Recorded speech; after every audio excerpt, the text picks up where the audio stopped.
Follow అయితే చేసి ఉండాలి. కొత్త వాళ్ళకి వస్తే 100 రూపీస్కి పర్చేస్ అయితే చెయ్యాలి. పాత వాళ్ళకి వస్తే మీ పార్సల్లోనే యాడ్ చేసేస్తాం.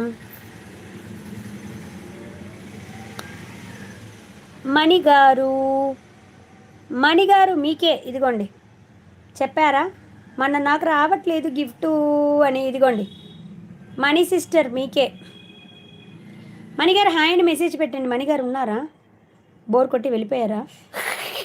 ఏంద్రయ్యా ఈరోజు గిఫ్టే ఎత్తట్లేదని. తీస్తాను సిస్టర్. నేను ఒక పక్క షాప్ మీద కన్నేసి ఉంచాలా, సైడ్ బై సైడ్ లైవ్ కూడా హోస్ట్ చేసుకోవాలి. నా కష్టం మీరు అర్థం చేసుకోవాలా మరి. ఉన్నారా? ఇదిగోండి. ఎక్కడబ్బా? ఇదిగోండి మణిగారికి ఇదిగోండి. ఇలా స్క్రీన్ షాట్ తీసేసుకోండి. ఓకేనా? ఇలా స్క్రీన్ షాట్ తీసేసుకోండి. స్క్రీన్ షాట్ తీసేసుకున్నాక నాకు స్టేటస్ షేరింగ్ ఇది ఒక కవర్లో వేసి మణిగారికి పేరు రాసేసి స్టేటస్ షేరింగ్, తర్వాత ఇన్స్టాగ్రామ్ ఫాలో. మీరు ఆల్రెడీ ఫాలో అయ్యి ఉంటారు.